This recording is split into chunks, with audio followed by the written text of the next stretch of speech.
로마서 6장 6절에서 11절. 우리가 알거니와 우리의 옛사람이 예수와 함께 십자가에 못 박힌 것은 죄의 몸이 죽어 다시는 우리가 죄에게 종노릇하지 아니하려 함이니 이는 죽은 자가 죄에서 벗어나 의롭다 하심을 얻었음이라.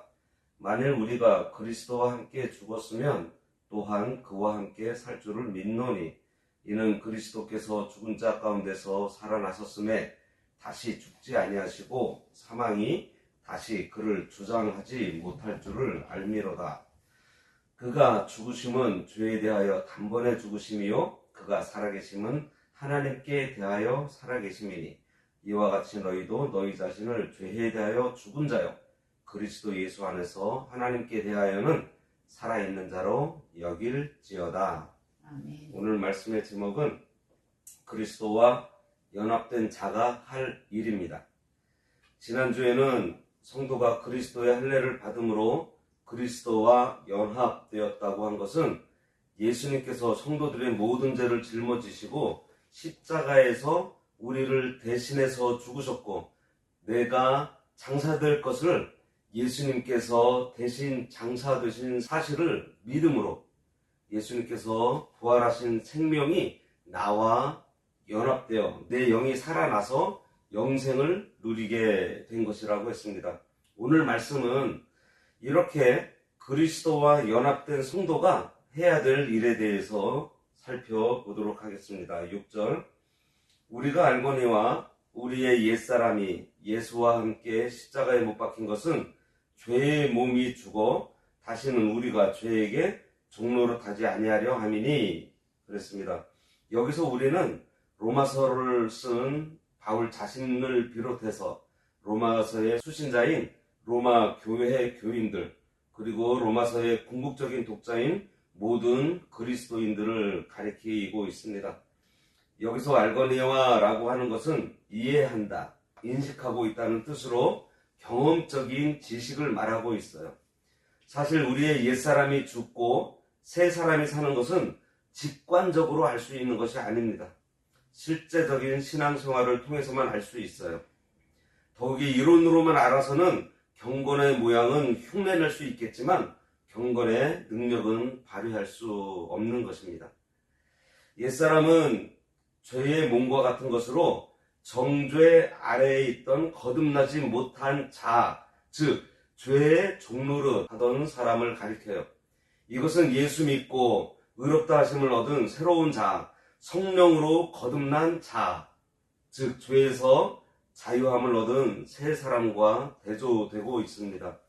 그러나 이 옛사람을 죄악 그 자체 아니면 죄의 속성과 동일하게 볼 수는 없어요. 왜냐하면 성령으로 거듭난 우리 역시 완전한 성화가 된 것이 아닌 것처럼 죄의 속성 또는 죄의 그 성향이 여전히 우리 가운데에서 꿈틀거리고 있기 때문이에요.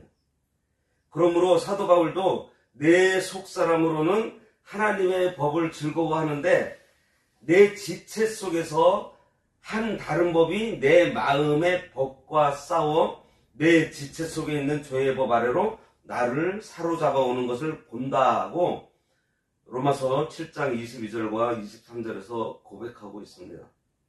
우리의 옛사람이 예수와 함께 십자가에 못 박힌 것, 이것은 예수께서 십자가에 못 박혀 죽으시고 우리는 그의 죽으심과 합해서 세례받은 것, 우리가 앞에서 본 3절에 보면 나옵니다. 그래서 성도는 더 이상 죄의 종이 아닌 자유의 몸이 되어 살게 되었다는 거예요. 따라서 이제 성도가 사는 것은 멸망한 옛사람의 죄의 종으로 사는 것이 아니라 중생한 새 사람으로 성령의 조명과 거룩한 말씀의 주장을 따라 살게 되었다는 것을 의미하고 있습니다. 죄의 몸이 죽어 다시는 우리가 죄에게 종노릇하지 아니하려 함이니 그랬어요. 죄의 몸은 앞에서 얘기한 옛사람과 같은 말입니다.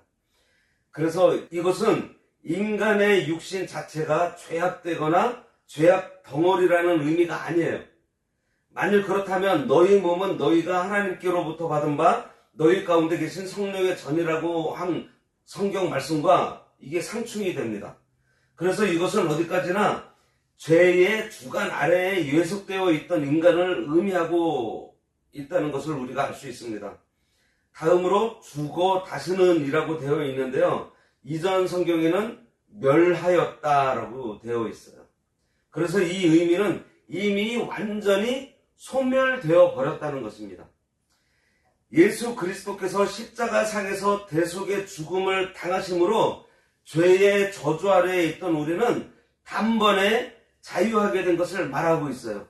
그래서 바울은 이것을 가리켜서 다시는 우리가 죄에게 종노릇하지 않는다라고 표현하고 있습니다.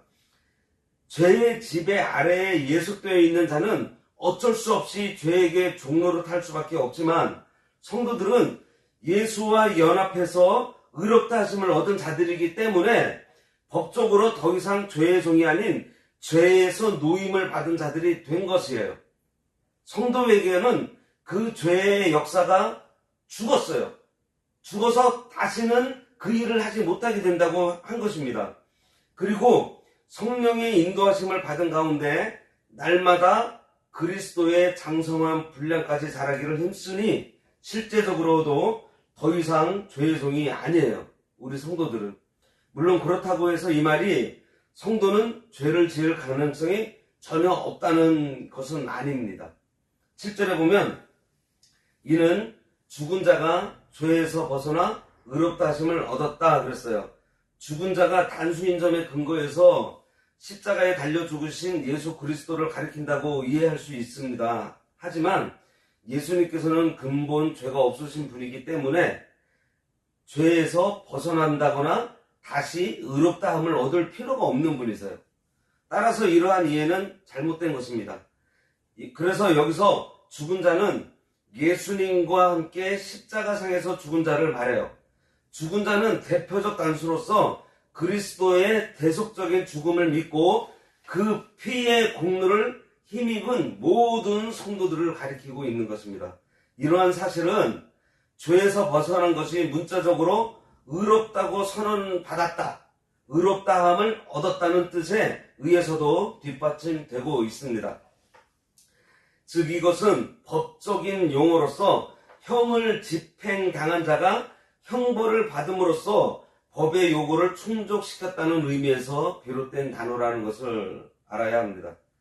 여기 의롭다 하심을 얻었음이니라 그랬습니다. 이것은 물론 법적인 측면에서 사면 판결을 받은 것으로 이러한 판결을 받은 죄수가 실제적으로도 자유의 몸이 되는 것처럼 예수의 대속사역에 힘입어 의롭다함을 얻은 자들 역시 그러합니다.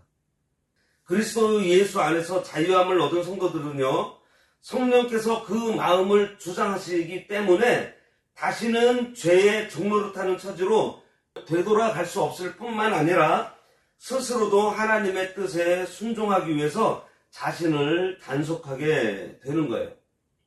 이제 하나님의 법정에서 사형 언도를 받아 사형을 받았기 때문에 법이 다시는 그 사람을 주장하지 못한다는 거예요. 그와 같이 우리 옛사람이 정죄를 받아서 예수님과 함께 십자가에서 죽었기 때문에 법적인 정죄에서 우리는 벗어났고요. 그리스도의 의를 힘입어서 의롭다 하심을 얻은 것입니다. 8절 만일 우리가 그리스도와 함께 죽었으면 또한 그와 함께 살 줄을 믿노니 5절 말씀의 반복이에요. 그러나 이는 단순한 반복이 아니고요.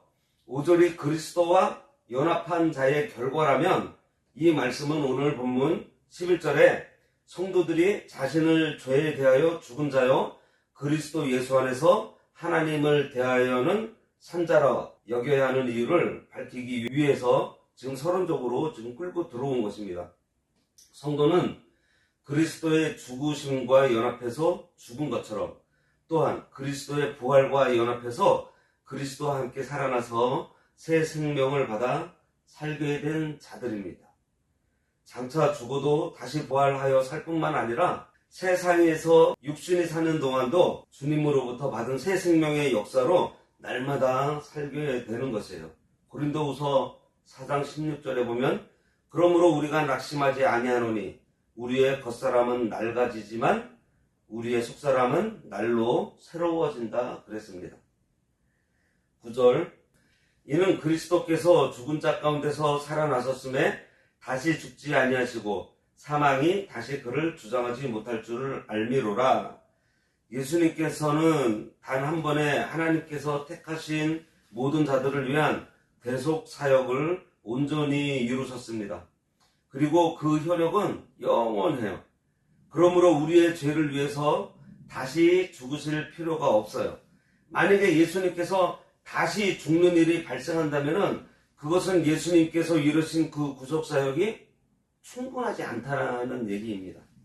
그렇다면 우리의 구원도 확실하지 못한 것이 되겠죠. 우리의 믿음도 우리의 소망도 헛것이 되고 말아요. 그러나 예수님께서는 십자가에서 한 번 죽으셨고요. 부활하셨고 승천하셔서 하나님 우편에서 지금도 성도와 하나님 사이를 중보하시면서 우리를 돕고 계십니다. 사망이 다시 그를 주장하지 못할 줄 안다고 했어요. 여기서 주장한다는 말은 본래는 주인이 된다라는 의미입니다. 그래서 주인된 자격으로서 권리를 행사하는 것을 의미해요. 하나님의 아들이신 그리스도께서는 죄가 없으신 분이기에 사망이 예수님을 지배할 수 없습니다. 다만 예수님은 인간의 죄를 대속하기 위해서 친히 육신의 몸을 입고 오셨고 자발적으로 죽음의 자리에 자신을 내어주신 것뿐이에요. 그리스도께서 죽으심으로 죄값을 치러 구속사역을 성취하셨습니다.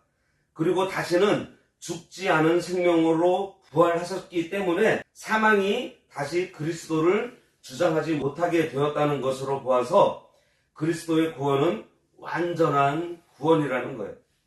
그러므로 부활하신 그리스도와 연합하여 새 생명을 얻은 성도들도 역시 다시는 사망의 주장을 받지 않게 돼서 완전한 구원을 받게 된 것입니다. 10절입니다. 그가 죽으심은 죄에 대하여 단번에 죽으시며 그가 살아계심은 하나님께 대하여 살아계심이니 그랬습니다. 그의 죽으심은 죄에 대해서 단번에 죽었다 그랬어요. 그리스도께서 죄에 대해서 단번에 죽었다는 것은 단번에 택한 백성의 모든 죄값을 지불했다는 뜻입니다. 이제 더 이상 그 죄값을 지불해야 될 이유가 없고 더 이상 간섭받을 일이 없다는 거예요. 예수님의 죽음은 자신의 죄가 아니라 구원하기로 계획하신 우리들의 죄를 친히 짊어지시고 이를 속하기 위해서 죽으신 거예요. 그래서 사도 바울은 고린도후서 2장 21절에서 하나님이 죄를 알지도 못하신 이를 우리를 대신하여 죄로 삼으신 것은 우리로 하여금 그 안에서 하나님의 의가 되게 하려 함이라 그랬습니다. 구약시대의 제사는 매년 반복해서 드려졌습니다. 이것은 근본적으로 황소나 염소의 피, 양의 피가 이 죄를 능히 없애지 못하기 때문이에요.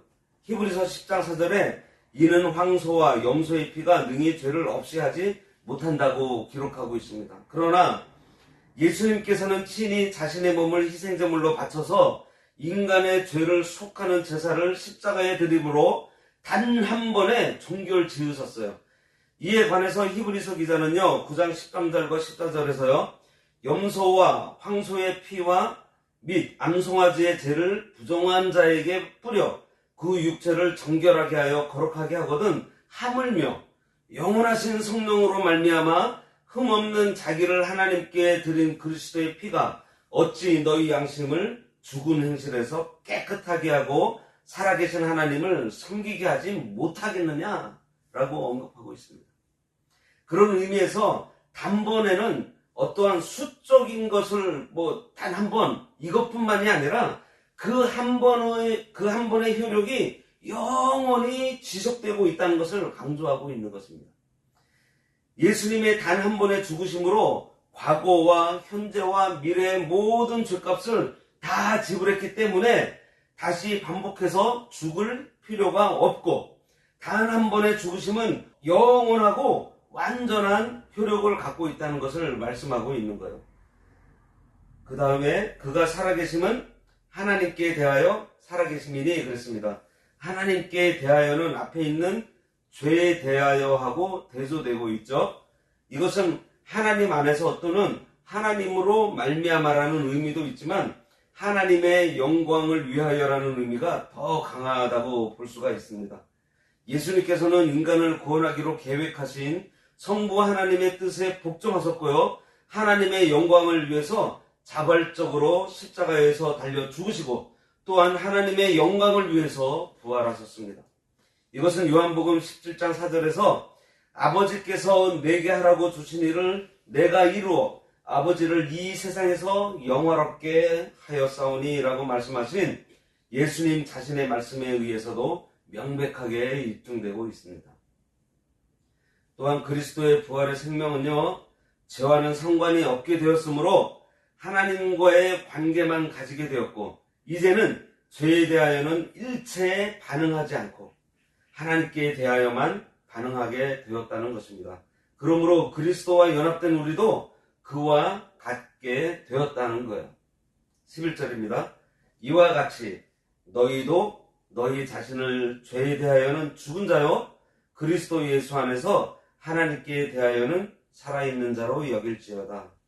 이와 같이 너희도 그랬습니다. 여기서 너희도는 그리스도의 죽으심과 살아나심을 그리스도를 머리로 하며 지체가 되어 연합된 성도들을 말해요.